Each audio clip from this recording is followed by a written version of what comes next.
Love Trip! Mula alas 3 hanggang alas 6 ng gabi. Oh yeah! Sa 90.7 Love Radio. Love Trip! Kasama ang inyong muy delisyosang ka-love team. Mara's Tony! Mara Tony!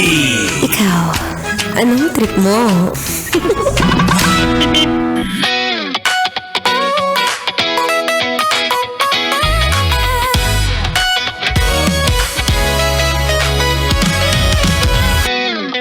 Tama na, tama na, tama na. Wag na magsasettle for lesbi. Hindi mo deserve yarn. Oo, sa panahon ngayon, dapat dun ka sa kaya kang panindigan. Kaya kang pakainin ng mamahalin na steak. Diba? Alam mo, actually ako, hindi ko pa ma-figure out kung ano ba yung masarap na steak sa hindi. Well done. Ano ba yung well done? I'm finished. Ano ba yun? Basta masarap yung steak na yun at naniniwala ako pagka pinakain ka na sa steakhouse. Ay! Mahal ka na niyan. Bah, ngurupok naman. Anyway, nagbabalik po ang inyong kadaldalan na daldalerang atleta DJ Mara Tony. At kanina nga nagbigay tayo ng much cheaper protein options.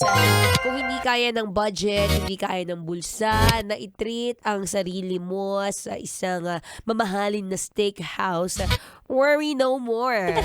Kasi kung kanina nabanggit natin, may munggo, pwede ka rin namang kumain ng tilapia.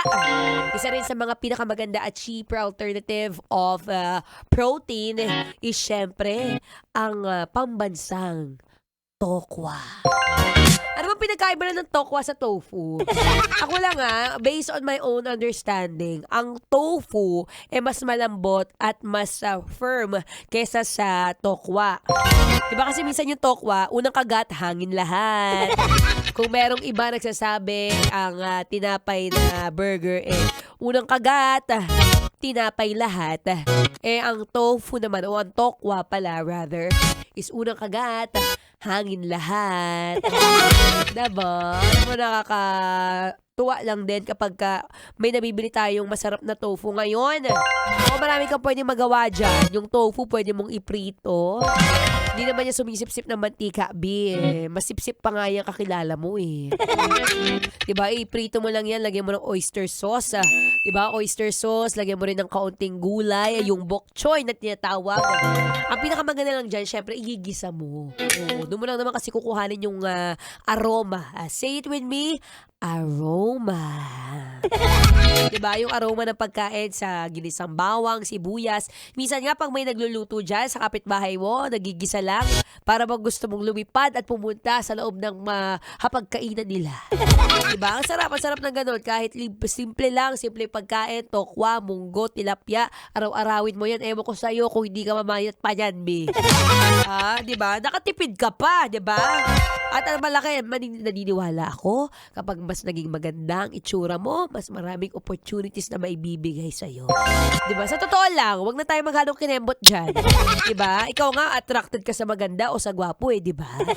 Ano ba mas una mong titignan? Pangit o yung gwapo? Pangit o yung maganda? Oh, don't lie to me. Diba? Para mas lalo ka pang gumanda, mas lalo ka pang sumarap, at mas lalo pang humaba yung buhay mo. Protein is the best answer, baby. Kaya maraming salamat po sa mga patuloy na nakikinig at patuloy na naniniwala na hahaba ang buhay nila kapag ganitong oras, nasa ganitong programa ka. Programang Love Trip, 3 to 6 p.m. po yan. Again, every day, every night, every minute of the Susunod na po ang ating Spicy Opa. Walang iba kundi si DJ Kim Chino. Dito pa rin sa 90.7 Love Radio. Ako po yung exit na. Tatakbo na mi. Bye! Metro's #1 Love Radio. Basic!